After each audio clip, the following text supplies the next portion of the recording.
states, Luke 19:41, when he came near, he beheld the city and wept over it. Okay. Saying, if thou hadst known, even thou at least in this thy day, the things which belong unto thy peace, and now they're hid from thine eyes. He's talking about all of Jerusalem.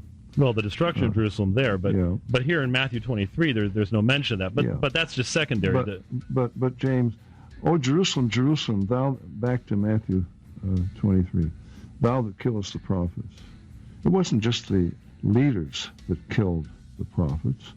It was all of the people that killed the prophets.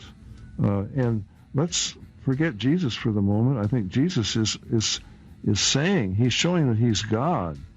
And all through the Old Testament, you have God through his prophets, the weeping prophet, Jeremiah, who weeps over Jerusalem.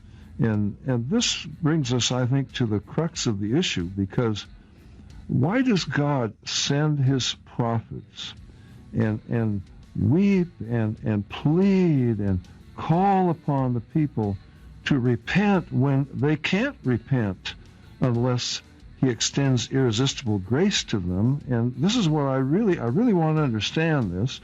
Do you believe that God could, if he so desired, he could extend irresistible grace to everyone? He could save the whole world. They could all go to heaven, but instead he lets millions, maybe billions, go to hell.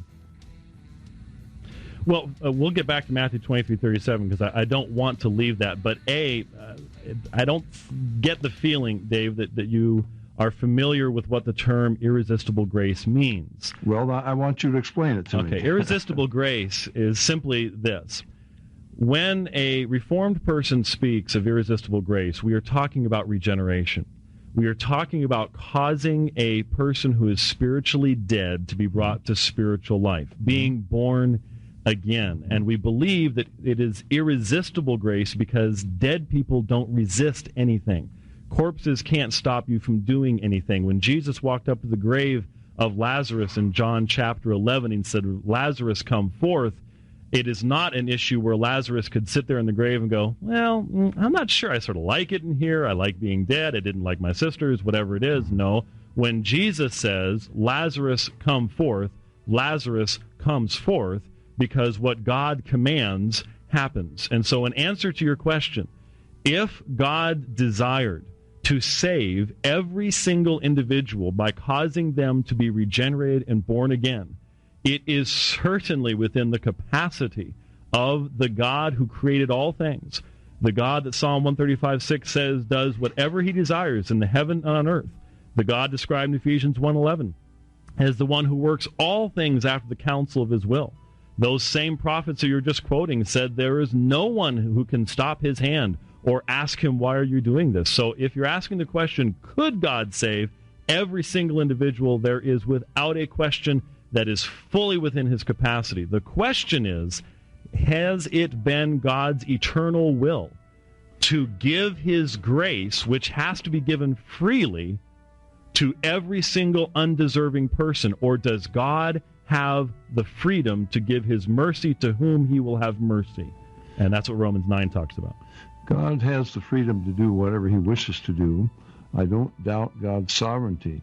He can send us all to hell because we all deserve to go to hell. But I find in the Bible, God expects me to do good. He expects me to be a good Samaritan. He expects me to help people, to love people.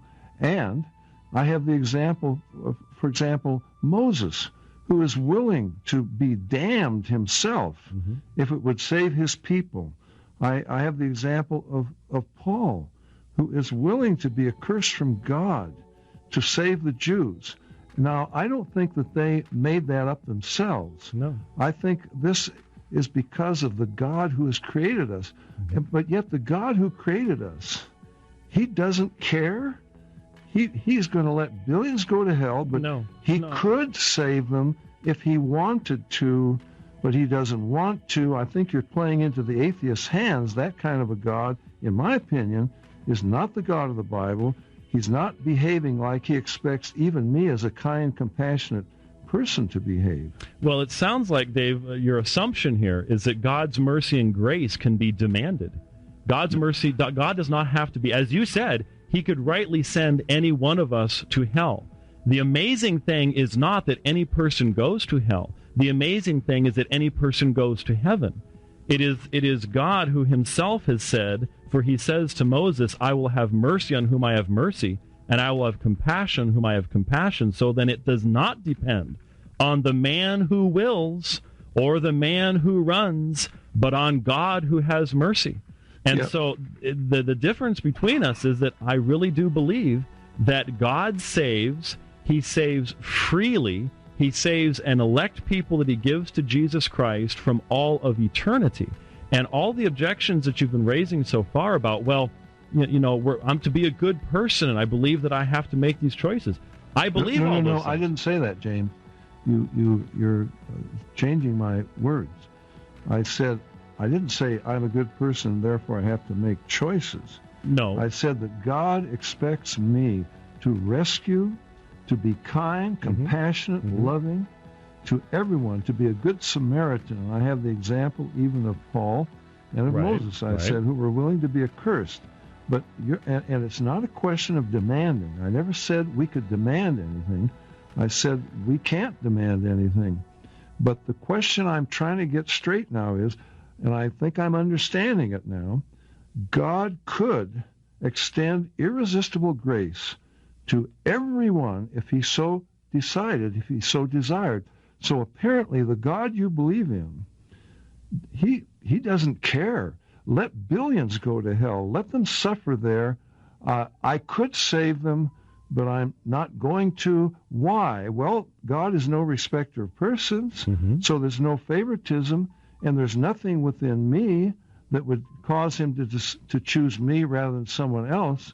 So I'm left without any reason. God says, come now, let us reason together. Ephesians 1 gives us the reason. We'll look at it when we come back here on Straight Talk Live. We'll be right back. Straight Talk Live continues. KPXQ.